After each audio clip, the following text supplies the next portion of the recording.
Eu quero falar para vocês que, assim, nós temos tentado compreender qual é o propósito de Deus, né? Porque o Evangelho, tem muito Evangelho por aí. E o Evangelho está sendo muito pregado, existe todo tipo de linha teológica. Hoje em dia tem igrejas históricas, tradicionais, pentecostais, neopentecostais. Tem igreja para tudo quanto é gosto. E isso tem me preocupado um pouco como pastor, porque eu tenho me preocupado com o propósito de Deus. E se nós, como pessoas que vivemos o cristianismo, dizemos que somos cristãos, temos vivido esse propósito. E eu entendo que Deus quer, acima de tudo, ter um encontro conosco. Ele quer se relacionar com o homem. Deus quer interagir com o homem. Por isso que Jesus veio. É claro que, em primeira instância, Jesus veio salvar a humanidade. Mas salvar é apenas um pontapé inicial para algo maior que Deus quer, que é restaurar a intimidade que ele tinha com Adão no Jardim do Éden. Aquela intimidade que Deus todos os dias iam conversar com Adão. E na viração do dia, Deus batia aquele papo com o homem, e tinha aquela interação. E eu creio que Jesus veio também para isso, para além de nos salvar, nos reconciliar com o Pai. E fazer com que o homem tenha esse encontro com Deus. Esse é o objetivo de Deus. Se relacionar conosco. Ouvir o que nós temos a falar. Falar aquilo que nós precisamos ouvir.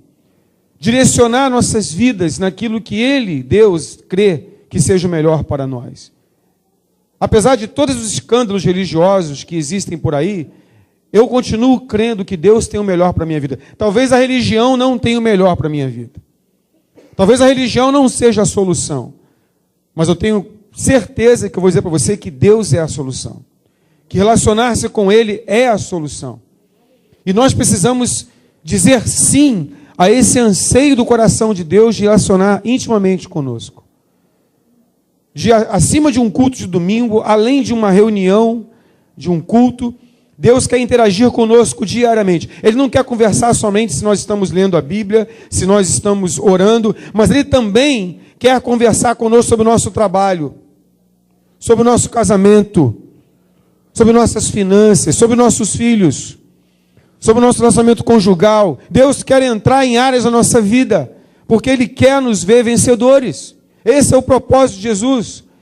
Ele veio para nos dar vida e vida com abundância. E as palavras de vida e abundância saem da boca de Deus. Então, para nós conhecermos essa vida abundante e plena que Deus tem para nós, nós precisamos nos relacionar com Ele. A Brenda hoje está se batizando. E a gente tem acompanhado o trabalho da Silvânia no discipulado da Brenda, como as lutas que as duas passam juntas. Porque, como já o pastor Marcos falou hoje de manhã, e nós cremos nisso, o discipulado é uma via de mão dupla. Tanto o discipulador ensina quanto aprende, como também o discípulo ensina e aprende. Nós aprendemos uns com os outros no discipulado. E isso é tremendo. E nós vemos como Deus tem trabalhado na Brenda, dia a dia, cada semana. E além do culto de domingo, eu quero falar uma coisa para vocês. O culto de domingo em nossa igreja contribuiu muito pouco na restauração da Brenda. O que fez a Brenda crescer e se relacionar com Deus foi o trabalho da Silvânia, no dia a dia com ela, no discipulado. Porque esse é o propósito de Deus, que nós venhamos a todos os dias estar envolvidos com Ele, não somente num culto de fim de semana. Muitas pessoas acham que contar com Deus é ir ao culto. Não é. Não é só isso. Até ajuda um pouco. Mas é um paliativo. É uma coisa muito pequena quando comparado à plenitude que Deus quer para nós. Eu quero falar uma coisa para vocês. Eu converso com Deus o dia todo. Eu converso com Deus quando eu estou dormindo. Eu converso com Deus quando eu acordo. Eu converso com Deus tomando banho. Ontem eu corri 18 quilômetros conversando com Deus. Cara, eu converso com Deus, pergunto algumas coisas e estou correndo. e vejo alguma coisa, e Deus fala comigo, eu falo com Deus, eu penso nas coisas, penso nos problemas, pergunto a Deus. Foram 2 horas correndo ontem e conversando com Deus. Eu não posso esperar chegar um culto de domingo para conversar com Deus. Eu posso conversar com Deus no ônibus para o trabalho. Aí você reclama do engarrafamento. Senhor, esse engarrafamento. Deus, meu filho, você aproveita, porque agora você pode conversar comigo à vontade. Nós temos que compreender as estratégias que Deus tem. Tudo leva para que nós nos relacionemos com o nosso Pai. Esse é o propósito de Deus. Mas o encontro com Deus não é necessariamente uma coisa cheia de bênçãos. Porque muitas pessoas entendem que encontrar-se com Deus é ter um apartamento novo, é ter um carro novo, é ter um emprego com salário dobrado. Isso é muito bom. E está no propósito de Deus também essas coisas. Mas o encontro com Deus, ele vai trazer muito mais do que isso. Encontrar-se com Deus não traz somente uma bênção financeira. Mas a principal bênção que brota de um encontro verdadeiro com Deus são a mudança de valores. É a mudança de valores. Eu creio que pessoas que se encontram com Deus começam a mudar os seus valores. Eu não acredito num cristianismo onde você diz que foi um culto adorar ao Senhor e teve um encontro com Ele e os seus valores não mudaram. Eu não acredito que uma pessoa que seja egoísta, autossuficiente, egoísta, egocêntrica, diz que teve um encontro com Deus e continue da mesma maneira. Eu não acredito que um pai que espanca os filhos e diz que foi a um culto e teve um encontro com Deus, continue espancando os filhos. Eu não acredito que um homem que cometa um adultério e vai ter um encontro com Deus e depois ele continua adulterando. Tem alguma coisa errada nisso aí. Porque quando você tem um encontro com Deus e os seus valores não mudam, você não teve encontro com Deus coisa nenhuma. Você teve encontro com a religião, você teve encontro com o pastor, você teve encontro com a visão da igreja, teve encontro com a denominação, você participou das coisas do Espírito Santo. Agora, dizer que você teve encontro com Deus, não. Porque ninguém tem um encontro com Deus e permanece a mesma pessoa. E o maior exemplo disso é Jacó. Em Gênesis capítulo 32. Eu queria que você abrisse lá em Gênesis 32, versículo 22. Deixa eu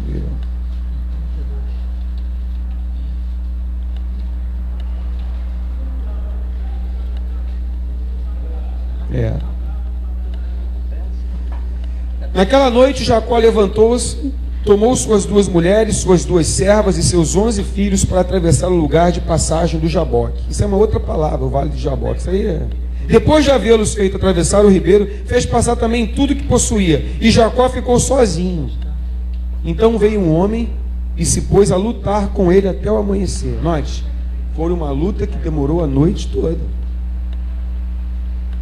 Quando o homem viu que não poderia dominá-lo, tocou na articulação da coxa de Jacó, de forma que lhe deslocou a coxa enquanto lutava. Então o homem disse: deixa-me ir, pois o dia já desponta. Mas Jacó lhe respondeu: não te deixarei ir, a não ser que me abençoes. Mas como assim me abençoes? Jacó era um homem abençoado. Não era, não era, tinha tudo. Não era uma bênção material que ele estava se referindo ali. Eu não vou deixar você ir, a não ser que você me abençoe. Certamente não era algo material. Não era algo desse plano aqui. O homem lhe perguntou: qual é o teu nome? Jacó, respondeu ele. Então disse o homem: seu nome não será mais Jacó, mas sim Israel, porque você lutou com Deus e com os homens e venceu. Prosseguiu Jacó: peço-te que digas o teu nome. Mas ele respondeu: por que perguntas o meu nome? E o abençoou ali. Jacó chamou aquele lugar de Peniel, pois disse: vi a Deus face a face, e todavia minha vida foi poupada.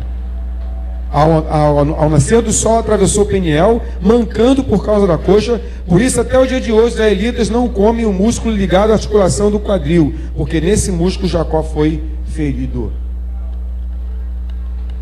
Jacó era um homem usurpador. A palavra Jacó quer dizer usurpador, enganador, esperto, que dá volta nos outros. Tem muito Jacó carioca, né? Mas o que aconteceu quando Jacó teve um encontro com Deus? Não foi uma mudança de sentimentos. Há muitas pessoas que quando têm um encontro com a igreja, quando começam a fazer parte de uma igreja, elas começam a se envolver de forma almática com a igreja. Então a pessoa ela se relaciona na igreja com sentimentos. Então a pessoa está alegre, não, hoje eu estou bem porque eu estou alegre. Mas no outro dia está triste, já não ora, já não busca Deus porque está triste. Num dia está feliz, no dia está infeliz. Num dia está chateado, outro dia não está chateado. E esse relacionamento com Deus, ele varia de acordo com os sentimentos da pessoa. Note bem, uma pessoa que se encontra com Deus não muda sentimentos. Não tem a ver com sentimentos. Não tem a ver com mudanças emocionais. Não tem a ver com felicidade, infelicidade, alegria, tristeza. Muitas pessoas estão servindo a Jesus para serem alegres. Ah, não, eu quando era da outra religião era triste, agora eu estou nessa religião, eu sou alegre. Isso não é cristianismo. Você não pode limitar o cristianismo a algum sentimento. Também não era a nível de conhecimento. Quer dizer, o cristianismo não se resume a conhecer teoricamente os princípios de Deus. Eu posso fazer um curso de teologia, conhecer toda a homilética, hermenêutica, fazer tudo, conhecer como interpreta a palavra, conhecer geografia bíblica, história da igreja, e começar a me relacionar com Deus, ou tentar me relacionar com Deus, através de conhecimento. Mas cristianismo não é isso. O grupo de pessoas que Jesus mais tinha ira eram os fariseus. E quem eram os fariseus? Que eles conheciam. Não tinha ninguém que conhecia a palavra, a Torá, a lei como os fariseus.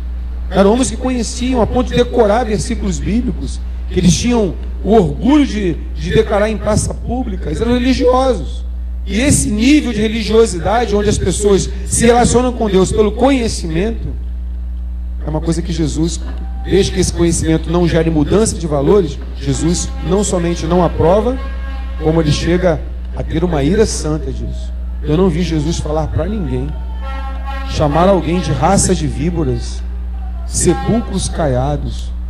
Eu não vi ele chamar nem um endemoniado de raça de víbora, nem aquele endemoniado de Gadara, que era uma legião. Jesus não falou raça de víboras, mas ele chamou os fariseus de raça de víboras, sepulcros caiados. É por fora bonitinho, mas por dentro fedorento. Então você vê que quando o conhecimento que não muda valores não serve. Então Cristo nos reconciliou com Deus para gerar mudança. Encontrar-se com Deus, ser um cristão, ter o nome de cristão, não é apenas fazer parte da denominação, não é apenas ganhar o nome de cristão, mas ter uma vida transformada. É isso que é o Evangelho, transformação. Eu tinha valores e hoje eu tenho outros valores. Por exemplo, eu dava muito valor ao dinheiro, hoje eu não dou mais. Isso é mudança de valores. Eu não respeitava a minha esposa, hoje eu respeito a minha esposa. Isso é mudança de valor. Antes eu era egoísta, passava por cima das pessoas, dava propina. Hoje eu não faço mais isso porque os meus valores de caráter mudaram. Eu vou dizer uma coisa para vocês. O principal sinal do cristianismo é o caráter transformado. É por isso que nós não podemos dizer que somos cristãos e o nosso caráter não ser tocado.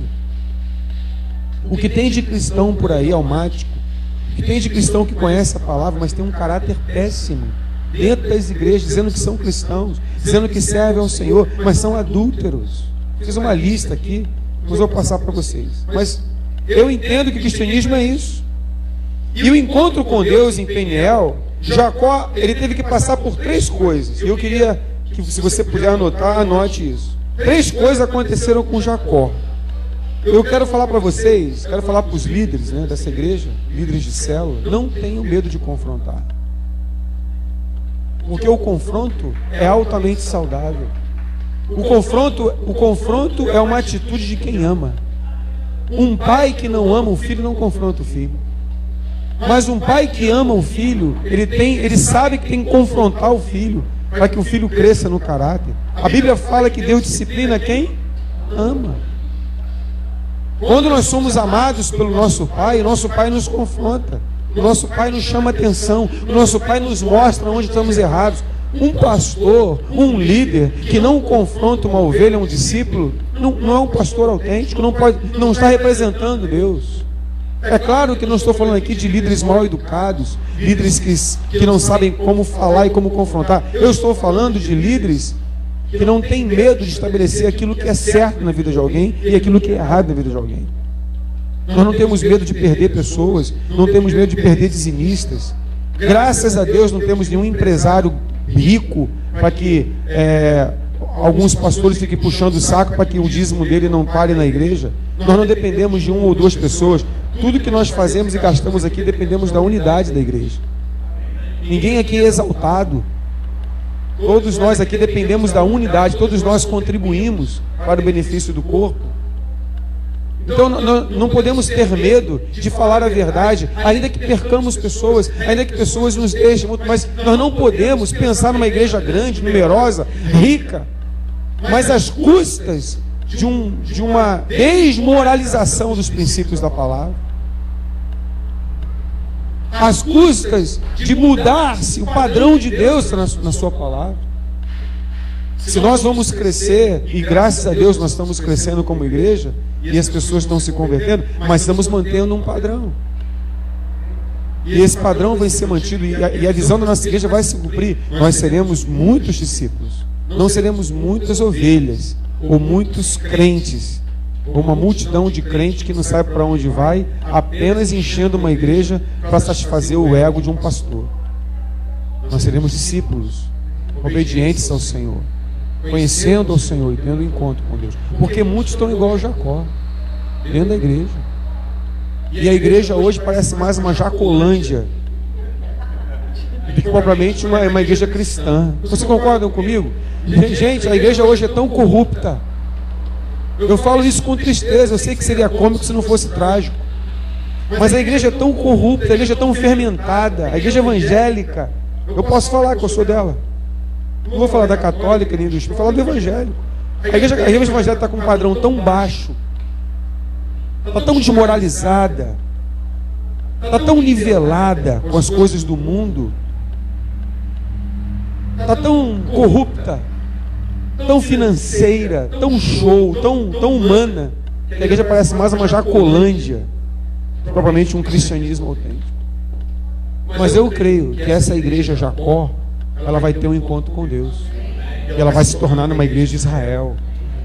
E nós estamos aqui para profetizar isso, que a igreja no Brasil será uma igreja de Israel. Ela não será conhecida como uma igreja usurpadora, como uma igreja materialista, como uma igreja aproveitadora, mas como uma igreja que viu o Senhor, conhece o Senhor e sabe de quem está falando. Primeira coisa que Deus fez com Jacó e Peniel foi feri-lo. Pergunte para você, irmão, você já foi ferido por Deus?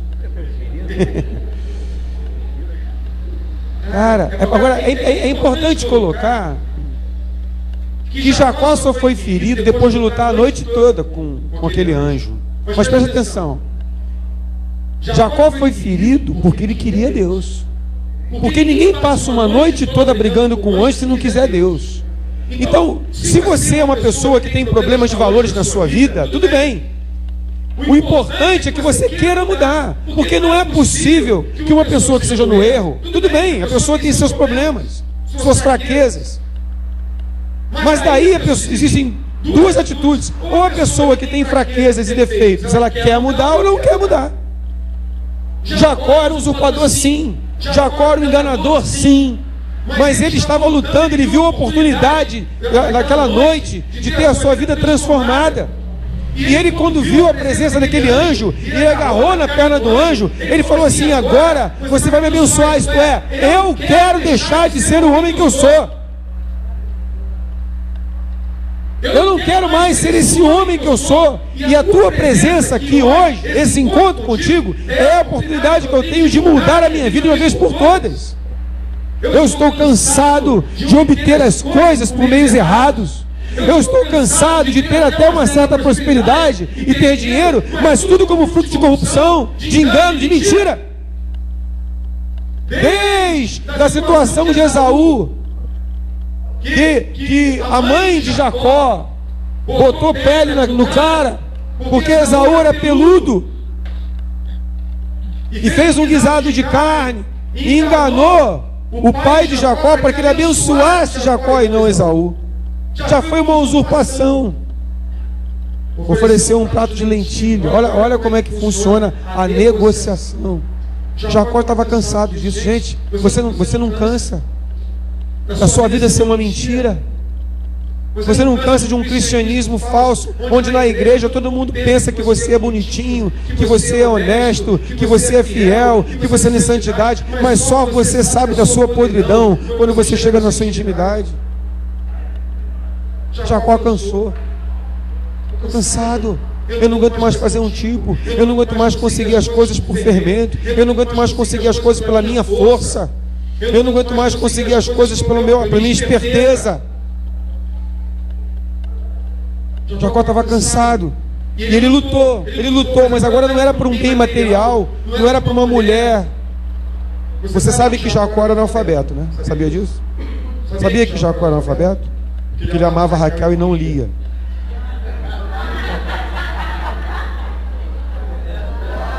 Ah, essa foi boa, né?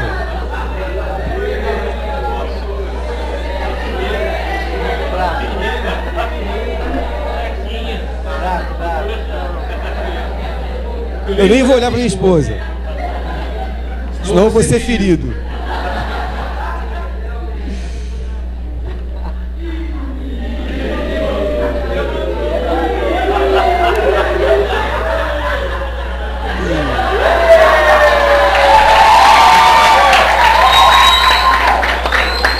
A minha orelha ficou vermelha.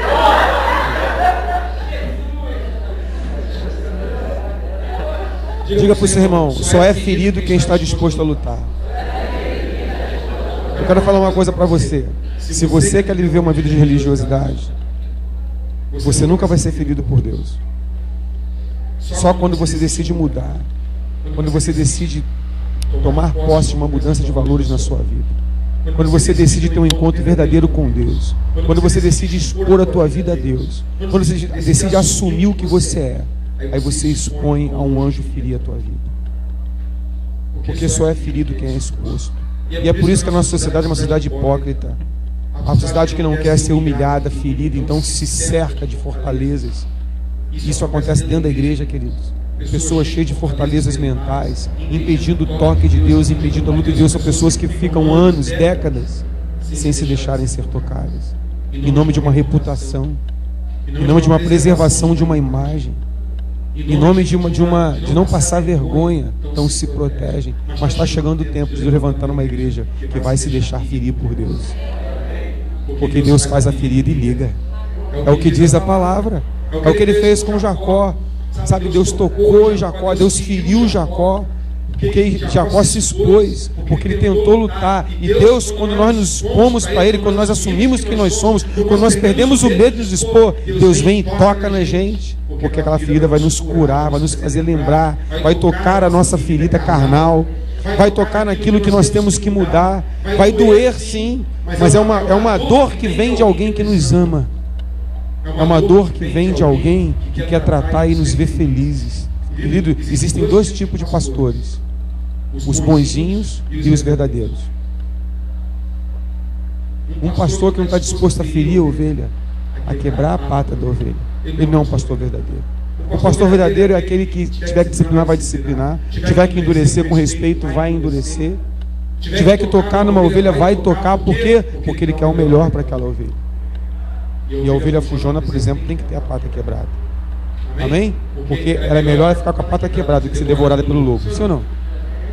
Pois é. Segunda coisa, quando nós temos um encontro com Deus, nós somos confrontados. Além de feridos, nós somos confrontados. Quantos já foram confrontados por Deus aqui? Quantos já foram confrontados por um líder? Misericórdia. Os irmãos lembram quando eu cheguei em Volta Redonda no passado? Cheguei todo feliz, alegrinho, aleluia. Os coraolas são lá do canto. Tinha mais de 1.000 pessoas, não tinha mais de 1.000 pessoas? Eu estava na segunda fileira, todo mundo me vendo. Chegou o pastor Márcio.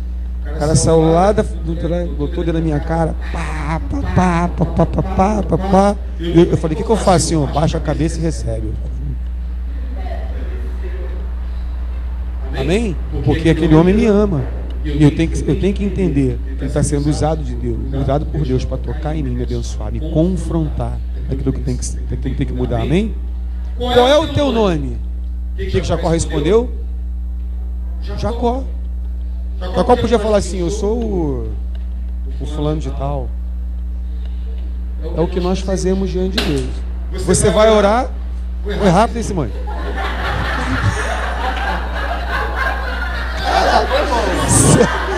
Ninguém viu, cara. Irmãos, eu quero pedir desculpa aos visitantes, mas é porque foi muito engraçado. Desculpa se está fazendo uma graça, porque o assunto é pesado. Eu tenho que descontrair um pouquinho. Essa foi melhor do que o Jacó analfabeto.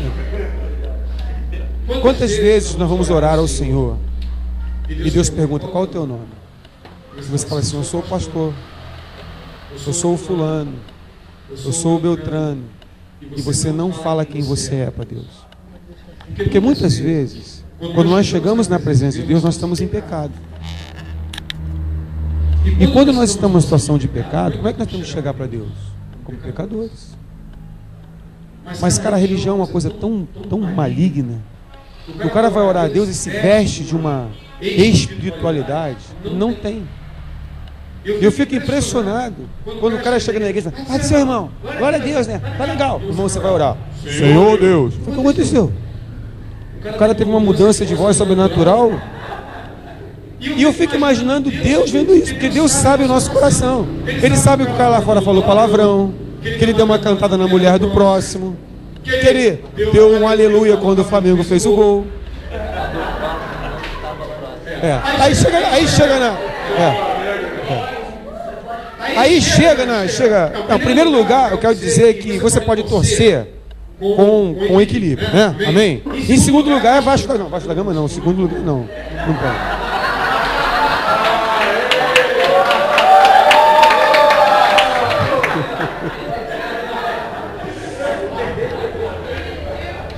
Mas como é que o cara pode ter uma vozinha aqui, né? Por exemplo, o cara é maldoso, o cara é um safado, um galinha. Ele vem para a igreja com a Bíblia embaixo do braço e dá uma cantada na mulher no ônibus. Para onde você está indo? Esse ônibus está iluminado hoje. Aí chega na igreja, Senhor maravilhoso Deus, tu que estás no mais altos céus, bem longe de mim. Quer dizer, o cara tá tão, Deus está tão longe, o cara faz uma voz, faz um tipo. Essa é a resposta que ele dá quando Deus pergunta quem ele é. Por que nós temos que, quando Deus nos chama para conversar, por que nós temos que fazer um tipo, mostrar uma coisa que nós não somos? Quando Adão pecou, Deus não deixou de visitar Adão. Gente, o teu pecado não vai afastar Deus de você. O teu pecado vai afastar você de Deus. Porque depois que Adão pecou, Deus veio conversar com ele. Estava lá na viração do dia, como todo dia ele vinha. E ele perguntou: Adão, cadê você? E Adão se escondeu. Somos nós que se escondemos. Somos nós que nos escondemos, porque temos vergonha, porque não admitimos, porque não assumimos quem nós somos. Sabe por que não assumimos? Porque se nós assumirmos quem nós somos, nós seremos confrontados. Nós não queremos ter confronto, não queremos que alguém nos exorte, não queremos que alguém fale os nossos defeitos. O nosso ego não gosta disso. O nosso ego não gosta de ser exortado, corrigido, chamado a atenção. Então o que nós fazemos? Em vez de nós assumirmos e abrirmos nosso coração para a bronca, né? Para abrirmos nosso coração para a disciplina, nós então colocamos o quê? Uma máscara para proteger a nossa reputação e a nossa imagem. Meu pai me criava assim. Ele falava: Márcio, quem fala a verdade merece castigo. Quem quebrou a vidraça do vizinho? Fui eu, pai. Tomei-lhe uma surra. Até hoje eu sinto a dor. Quem fala a verdade merece castigo. Tomei a surra. Amém, queridos? Então nós precisamos ser assim, explícitos com Deus. Quem nós somos. Se você errou, você chega diante de Deus, se você falou uma palavra errada, quem é você? Eu sou aquele que usei a língua de forma errada, Senhor. Eu sou aquele. Aí eu fiz uma listinha aqui. Eu sou o mentiroso, Senhor. Quem é você que vem na minha presença? Um mentiroso. Quem é você vendo a minha presença? Um adúltero. Quem é você vendo a minha presença? Aquele que namorou escondido. Aquele que, quando não havia nenhum irmãozinho olhando, foi lá e beijei a menina que não podia beijar. Quem é você que vem na minha presença? Aquele que vê pornografia, Senhor. Aquele que, quando não tem ninguém na internet, eu estou lá vendo site pornô. Quem é você? É aquele que sonega impostos. Eu sou um sonegador. Porque quando Jacó falou, eu sou Jacó, ele está falando, eu sou usurpador. Eu sou usurpador desde criança. Eu sou esse homem infeliz que vive conseguindo as coisas por meios errados. Eu sou um homem infeliz. Porque apesar de ter conhecido a casa de Deus, porque antes de passar por Peniel, Jacó passou por onde? Betel. E o que é Betel? A casa de Deus. Então, entendam, queridos, anote isso aí, porque isso aí é pérola. A igreja evangélica hoje está em Betel, mas não chegou a Peniel. Todo mundo quer ficar na casa de Deus, mas ninguém quer ir para Peniel para ser confrontado por Deus. Betel vem antes de Peniel. Ficar na casa de Deus é uma coisa, ter um encontro com Deus em Peniel é outra. E Jacó não se satisfez com Betel, tinha outro nível para ele. Betel não transformou a vida dele, Betel não mudou os valores dele. Igreja não muda valor de ninguém, religião não muda valor de ninguém. O que muda valor é encontro com Deus, é relacionamento com Deus. Quem é você? Eu sou aquele que deu a propina para o guarda, porque o guarda falou para mim que eu tinha opção ou de pagar R$250 de multa ou dar uma cervejinha. E eu falei que eu era crente e não dava cervejinha. Então o guarda pediu um Guaraná, eu dei o Guaraná.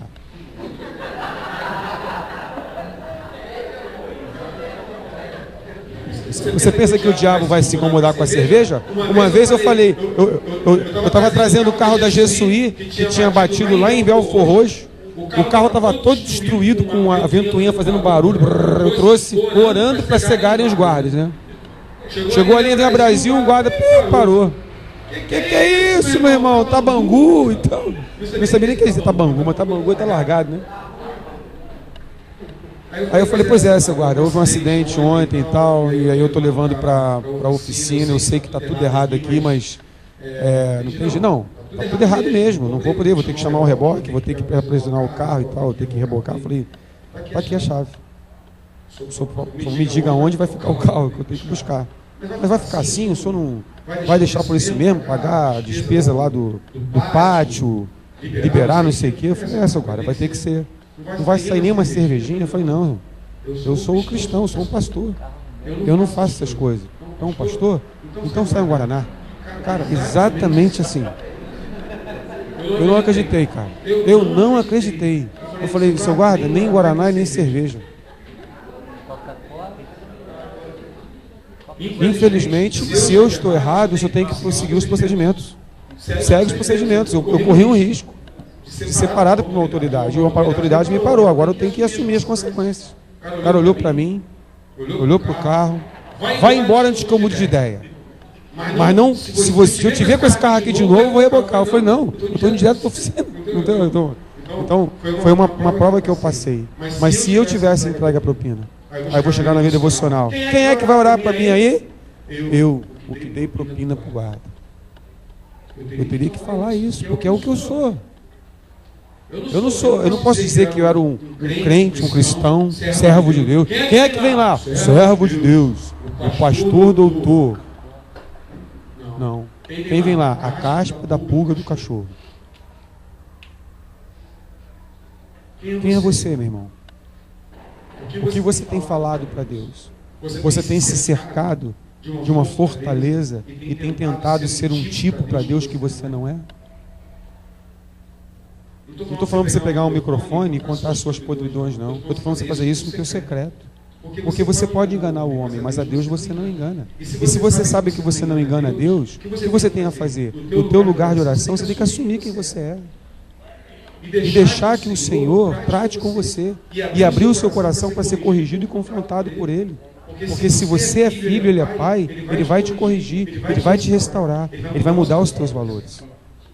Ele vai mudar os... Agora, se você criar uma fortaleza em volta de você, você nunca vai ser tratado. Vai virar um Jacó que vai passar a vida toda numa ilusão. Você vai olhar e você vai chegar no final da sua vida lá para trás, o que a sua vida foi? Uma grande ilusão, onde você nunca foi o que você é. Você sempre representou um tipo. Que triste fim de vida é esse? Onde nós, num leito de CTI, em estado terminal, temos que olhar para a nossa vida e assumir e admitir que a nossa vida toda foi um engano. Nós passamos a vida representando uma coisa que nós não somos. Em vez de nós nos alegrarmos para estar prontos para encontrar o Senhor que nós já conhecemos, que nos conhece, sabe quem nós somos. A morte de um cristão tem que ser um momento de grande satisfação. A morte do cristão tem que ser um momento onde ele vai passar para a eternidade, para estar nos braços do Senhor. Mas infelizmente, eu acho que Jacó pensava nisso. Meu Deus, eu estou envelhecendo. A minha vida toda foi usurpando, enganando, dando volta nos outros. Até quando vai ser isso? Eu não quero chegar ao final da minha vida assim. Eu preciso tomar uma posição. Eu tenho que fazer valer o nome que eu carrego.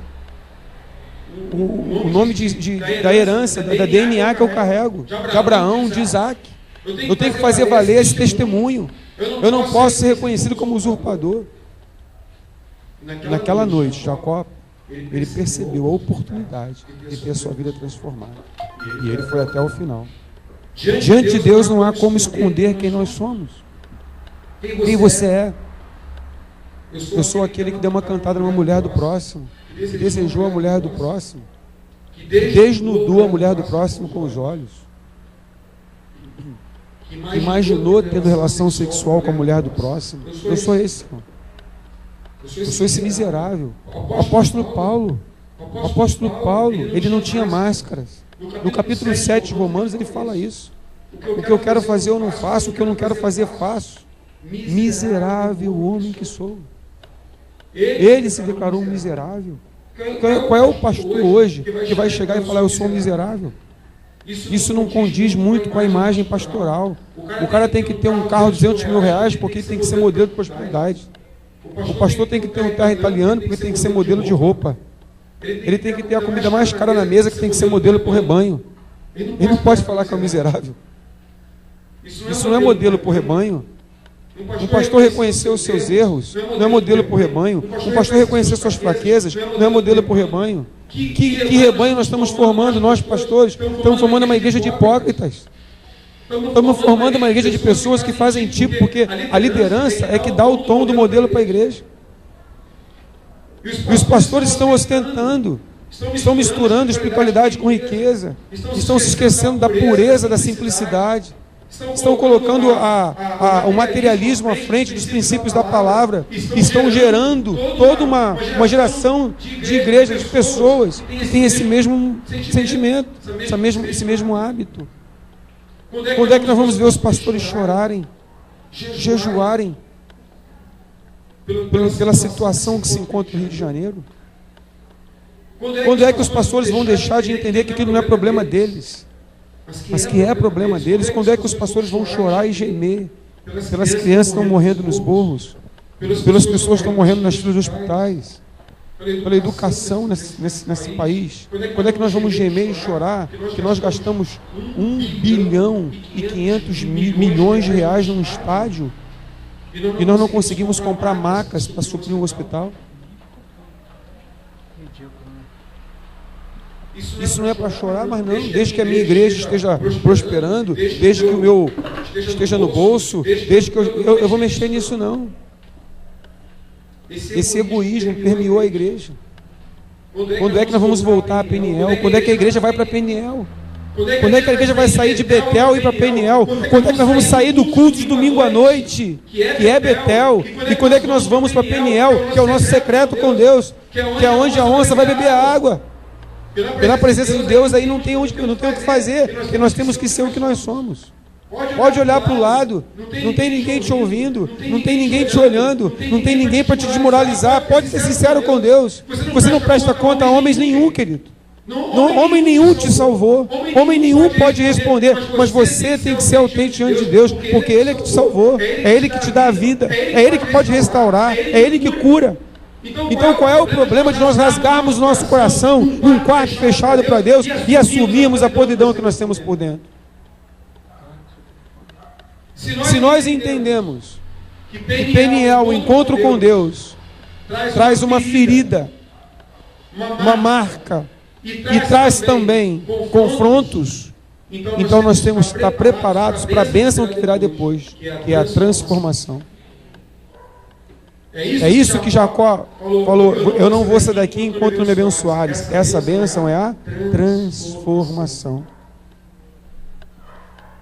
Jacó agora vai para Peniel e a sua vida é transformada. Olha o que diz aqui no versículo 28. Noite toda brigando. O anjo tocou nele. Ele foi confrontado. Jacó assumiu quem ele era. Então ele recebe uma palavra: seu nome não será mais Jacó, mas Israel. Então as pessoas que se deixam ser tocadas, as pessoas se deixam ser confrontadas. É por isso que nós respeitamos. Como igreja, nós temos um ponto que nós começamos a confrontar algumas pessoas naquilo que elas precisam mudar. Mas nós entendemos que muitas pessoas não querem ser confrontadas. Se não querem ser confrontadas, amém, é um direito, amém, delas. Mas também elas não podem ter os seus valores mudados. Infelizmente, o diabo tem conseguido muitas vitórias em tirar pessoas de Peniel. Você não precisa ir até o final nesse lugar. Porque quando chega na hora da ferida que dói, porque a palavra de confronto machuca. A palavra que vem nos confrontar machuca. E às vezes Deus usa pessoas autorizadas por Ele para falar coisas que nós não gostamos de ouvir. Quantos aqui já ouviram uma coisa que não gostou de um líder? Dói. O ego, gente, o ego é um capeta de primeira qualidade. E quando você ouve uma coisa que você não gosta, ele dá uma... O ego fica endemoniado. Ego endemoniado é bem forte, né? Já não basta ser ego. Endemoniado fica difícil. Ele começa a ficar crespo. Mas isso é normal. Ninguém está dizendo que você tem que ficar feliz da vida com o confronto, porque senão você seria um doente. Não, pode bater, eu gosto. Não é assim não. Isso está errado. Quem gosta de apanhar é masoquista. Ninguém aqui gosta de sofrer. Não é normal um ser humano gostar de sofrer. Mas eu estou falando que você tem que entender, se você errou, você tem que assumir as consequências do seu erro. E quem erra tem que ouvir. Se você faz o que você quer fazer, você tem que estar preparado para ouvir o que você não quer ouvir. E isso que a igreja tem que aprender. O cristianismo é um lugar de pessoas sérias. A igreja de Jesus é um lugar de seriedade. Onde quando uma pessoa tem uma conduta que não é de acordo com o princípio da palavra, tem que ouvir que está errado. Tem que ouvir e ser enquadrada. O problema da igreja hoje é que ninguém quer mais confrontar. Porque se confrontar, perde o dízimo. Se confrontar, perde pessoas. E os pastores eles precisam de número para se sentirem aprovados. Jesus cuidou de 12. Um não deu certo. Ele deixou o trabalho para o Espírito Santo terminar. Por que eu vou ter 500? Ou 1000? A igreja só tem 500 membros. O outro ali tem 1.500. Podemos fazer uma campanha. Meu Deus. Apóstolo Coraola é um homem conhecido no mundo todo. Onde ele vai, vem avivamento, bênção de Deus. Quantos membros tem a igreja dele? Em Palmas? 30. Outro dia ele ligou, feliz da vida, estamos chegando a 40, pastor Márcio.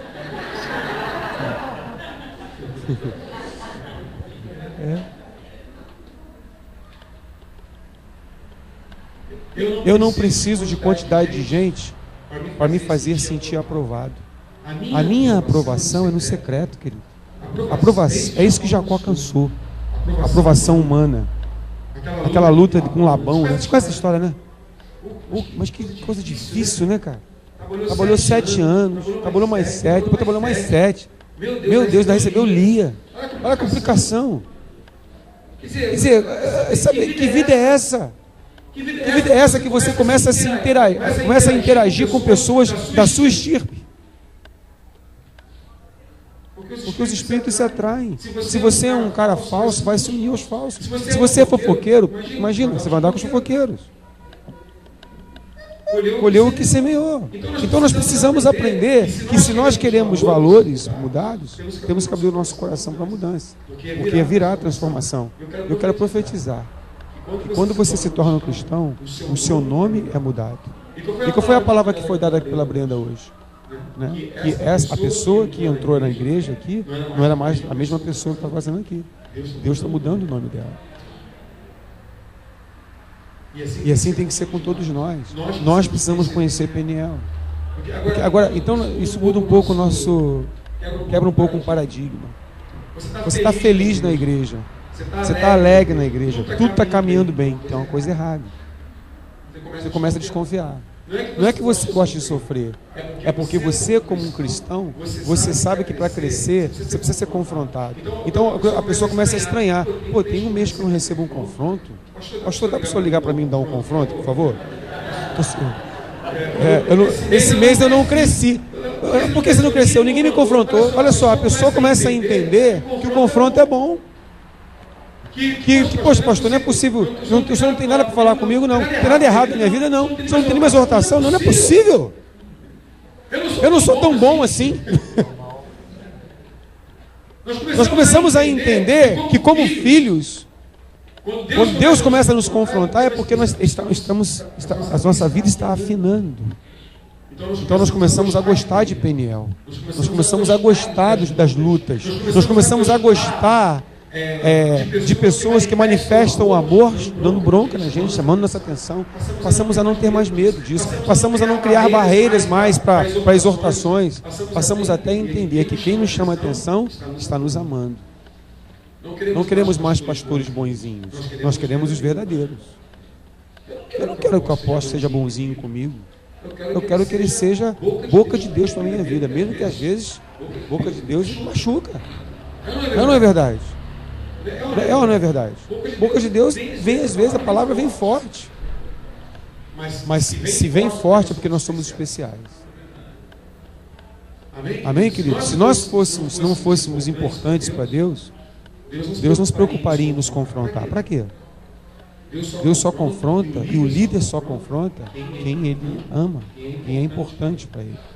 Eu queria que nessa noite você reavaliasse aonde você está. Se você está em Betel ou se você está em Peniel. Eu gostaria que você fizesse uma viagem de Betel a Peniel. Que você parasse de supervalorizar o culto de domingo e começasse a supervalorizar o encontro diário com Deus. Isso é que é o mais importante. Todos os dias, falar com Deus, ouvir a sua voz, confessar os pecados. Querido, o coração de Deus não aguenta de tanto amor quando nós confessamos nossos pecados. Às vezes eu chego na igreja pesado, de uma semana de luta. Vamos entrar na adoração, né? A pastora Sônia, coitada, às vezes fica aqui numa luta, que o povo não colabora, não entra. E eu aprendi uma coisa com meus pastores, que eu fui treinado com os meus pastores. Então quando você chega num lugar assim pesado, pessoa meio dispersa, a gente vai falar assim: Senhor, começa a derramar o teu sangue sobre o meu pecado. Eu sou um pecador. Eu sou um pecador. Você é um pecador. Por que você é um pecador? Você não fez isso ontem?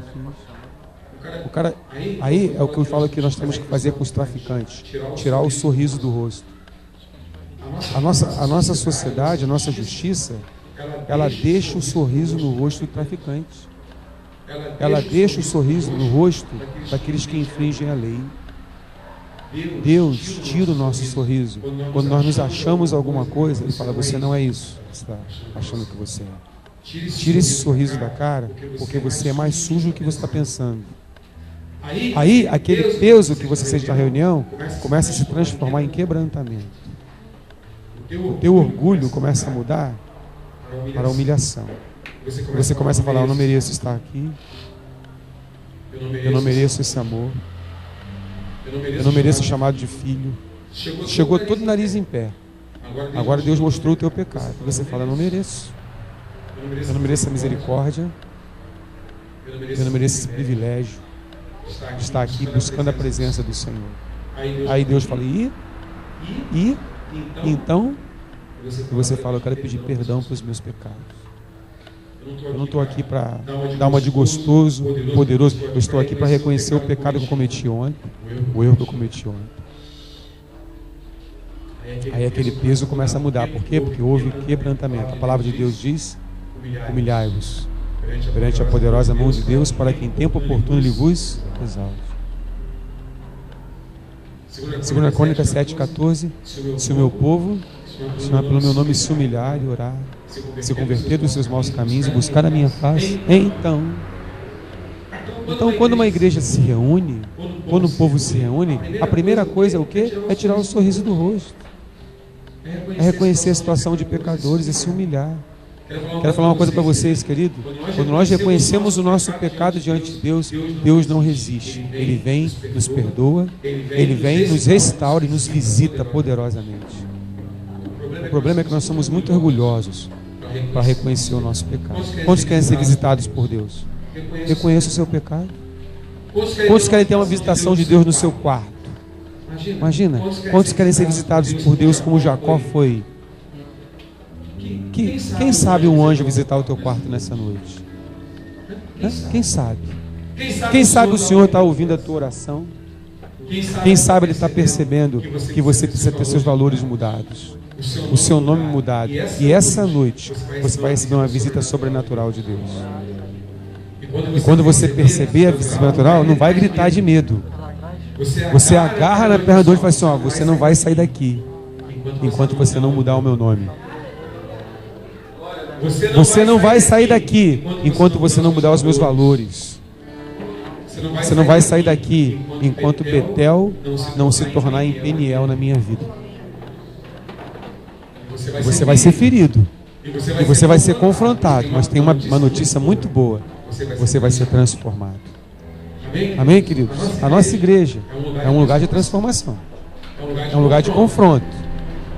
Se o confronto é feito numa palavra de domingo, que seria um dia evangelístico, né? Onde teria que dar uma palavra boazinha para visitantes, ou orar por você para que você venha ter as suas bênçãos. Imagine como é o confronto pessoal. Se no púlpito você é confrontado, imagine quando você está só, face a face com os discípulos. Brenda, já foi confrontada pela Silvânia? Já, né, Brenda?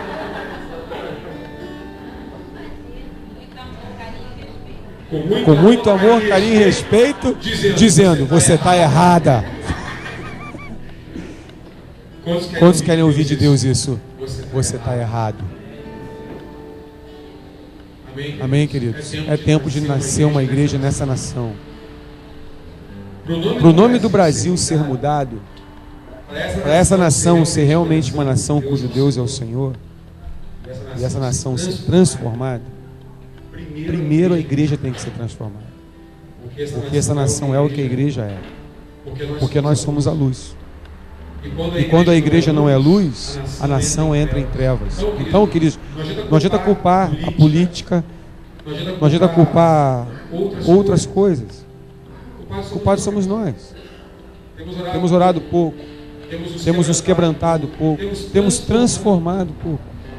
A hora que a igreja nessa nação for uma igreja Peniel, o Brasil experimentará um Peniel. Mas qual é a imagem que a igreja passa para aquele que não é crente? Não é essa a imagem. O que a igreja passa para o não crente é Jacó. É aproveitamento, é usurpação. Não é verdade. Mas está para se levantar uma igreja. Eu creio que essa igreja já existe. Onde não vai ter essa imagem, mas vai ter uma realidade. Olha para mim e veja como a minha vida foi transformada. Nós precisamos disso. Vamos ficar de pé?